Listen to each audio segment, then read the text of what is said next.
দাম্পত্য জীবনে টুকটাক সমস্যা হবেই, এটা প্রত্যাশিত। মনে রাখবেন, এই জিনিসটা যদি আপনি আগে থেকে মাথায় রাখেন তাহলে আপনার কষ্ট অনেকখানি দূর হয়ে যাবে।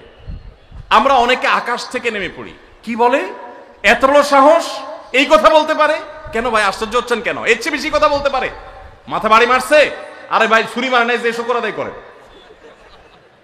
বুঝেন নাই কথা?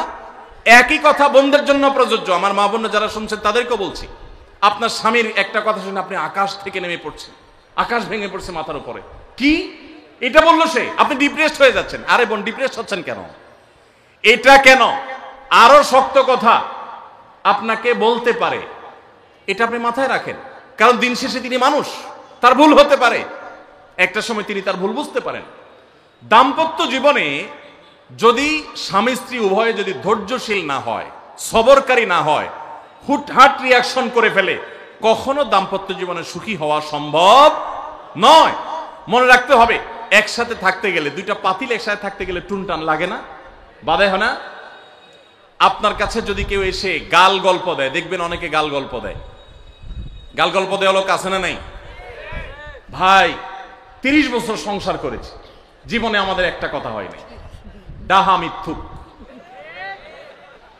এ লোক ডাহা মিথ্যুক। আপনার 50 বছরের সংসারে কোনো বিষয় হয় না, হ্যাঁ ঝগড়া করেন না সেটা ভিন্ন বিষয়, কিন্তু ভিন্ন মত হবে না, দ্বিমত তৈরি হবে না, নিজেদের মধ্যে ভুল বোঝাবুঝি তৈরি হবে না, একবারও হবে না জীবনে, অসম্ভব। মুহাম্মদ সাল্লাল্লাহু আলাইহি সাল্লামের ঘরে যদি হয়ে থাকে, আলী রাদিয়াল্লাহু তাআলা ফ্যামিলিতে যদি হয়ে থাকে, সাহাবীদের ঘরে ঘরে যদি হয়ে থাকে, আপনি কে? মনে রাখবেন, এই সমস্ত ডাহা মিথ্যা কথা শুনে আপনি চিন্তা করেন, হায় হায় রে, তাহলে আমার বউটা এত ডাইনি। আর মহিলা চিন্তা করে, আমি স্বামীটা এত অমানুষ, কত বড় ডাকাত, দেখো তার স্বামী স্ত্রী জীবনে কোনো কথা হয় না, আর আমার স্বামী ডেইলি একবার মা বাপ তুলে না গালি গালাজ করলে তার বাটের পেটে ব্যথা জমা হয় না। এই সমস্যাগুলো আছে না নাই? ভাইরা আমার,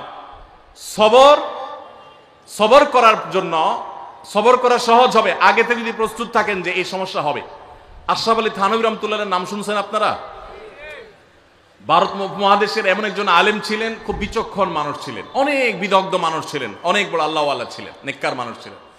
তো থানভী রাহমাতুল্লাহর কাছে এক লোক এসে বলল, হুজুর, আমার বাসায় যখনই যাই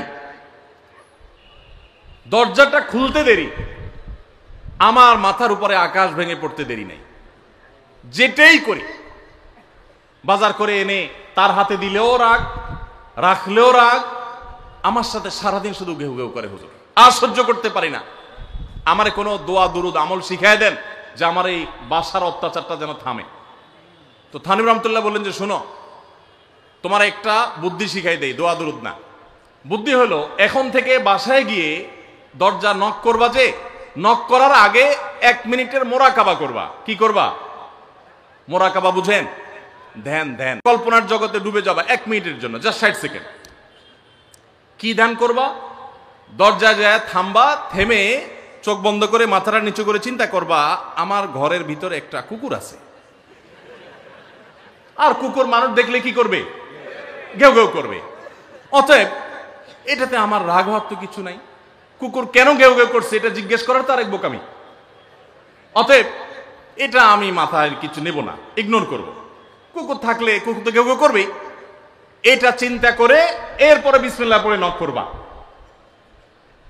তো এই বুদ্ধি অনুযায়ী পরের দিন আসছে বাসা, আগে 1 মিনিট মোরাকাবা করছে, এরপরে দরজা নক করছে। যথারীতি দরজা খোলার পরেই শুরু হয়ে গেছে যুদ্ধ। যুদ্ধ শুরু হয়ে যাওয়ার পর এই লোক, অন্যান্য দিন সেও টুকটাক রিয়াকশন করে, হাতাহাতি, বকাবকি, দুই পক্ষ থেকে টুকটাক হামলা পাল্টা হামলা হইতো, কিন্তু আজকে সেই লোকটা আর হামলা টামলা তার করা দূরের কথা, উল্টা সে মিটমিট করে হাসতেছে, এবং একটা পর্যায়ে আর নিয়ন্ত্রণ করতে না পারে ফিক করে হাসেই দিছে। এবার বউ চিন্তা করতেছে কাহিনী কি, কারণ যারা ঝগড়া করে তাদের সাথে পাল্টা ঝগড়া না করলেও কিন্তু মেজাজ গরম হয়। কদিন আগে শুনছেন না পত্রিকায় যে এক মহিলা স্বামীরে ডিভোর্স দিছে, কেন? কারণ স্বামী ঝগড়া করে না। কদিন আগে পত্রিকা দেখছেন। এই মহিলা যখন দেখছে স্বামী হাইসা দিছে, সে এবার ঝগড়া করে থামায়া বলতেছে, ঠান্ডা মাথা বলছে, কাহিনী কি বলো তো, তুমি হাসতেছো কেন? বল না না কিছু না কিছু না। সে তো বলবে না, স্বামী মনে করছে হয়তো অন্য কোনো কাহিনী আছে, কোনোভাবে উদ্ধার করতে পারে নাই। পরের দিন আবার সেম কাহিনী, আবারও হেসে দিচ্ছে। মহিলা চিন্তা করছে ব্যাপার কি, বলে না আজকে তো তোমার একদিন কি আমার একদিন, বলতেই হবে তোমার। কেন তুমি হাসতেছো আমারে? আমার ঝগড়ার বিনিময়ে তুমি ঝগড়া না করে হাসতেছো, অপমান করতেছো। আমার ঝগড়ার কোনো দাম নাই? আমি কি কথা বলতেছি না, এগুলো কোনো মূল্য নাই? যখন চেতে যাচ্ছে এবার বলতেছে, শোনো তুমি যেহেতু জোরই করতেছো, তাইলে আমি বলি, আমি গেছি এক হুজুরের কাছে, হুজুর আমার এই বুদ্ধি শিখাই দিছে, আমি সেই বুদ্ধি অনুযায়ী চিন্তা করি। এখন আমি চোখের সামনে যখন চিন্তা করি যে কুকুর গেহু করতেছে, আমার হাসি আসে। তখন বউ চিন্তা করে, কি বললা তুমি? তাহলে তুমি এই মনে করো আমারে? এবার থেকে বেচারে ঝগড়া করার আগেই তার থেমে যায়, চিন্তা করে হায় হায় আমি ঝগড়া করলে তো সে মনে মনে আমার ওইটা চিন্তা করবে।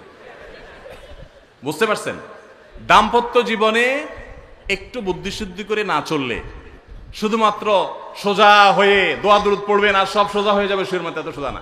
একটু বুদ্ধিশুদ্ধি খাটায় চলতে হয় এবং সবর করতে হয়। এই যে ভদ্রলোক যদি সবর না করতেন, তাহলে মারামারি কাটাকাটি করে কখনো সমাধান হয় না। স্বামী স্ত্রী উভয়কেই আমরা এই যে ঘটনা বলেছি, এই ঘটনার মাধ্যমে কাউকে ছোট করার উদ্দেশ্য না, জাস্ট বোঝানোর উদ্দেশ্য। এটা বিপরীত দিক থেকেও হতে পারে যে আমরা সবর করতে হবে দাম্পত্য জীবনে। তাহলে আগে থেকে যদি এই ঘটনা বলার উদ্দেশ্য হলো যে এই ভদ্রলোক আগে থেকে যখন অপেক্ষা করছেন যে হ্যাঁ অনাকাঙ্ক্ষিত কিছু হতেই পারে, তখন এটার জন্য প্রস্তুত থাকার কারণে আর তার ঝামেলা বাড়ে নাই, বরং কমছে।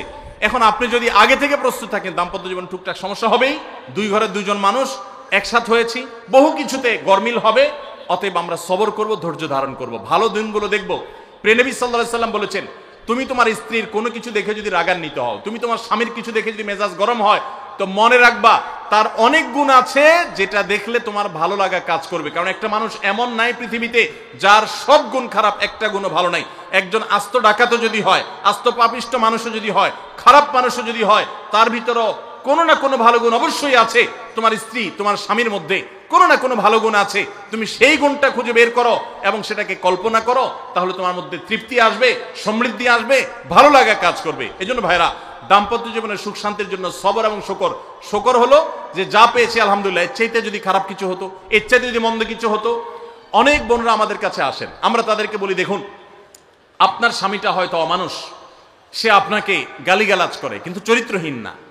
অনেকের স্বামীটা খুব ভদ্র কিন্তু চরিত্রহীন, ব্যবহার ভালো করে চরিত্রহীন, তাদের কষ্ট আপনার চাইতে কম না।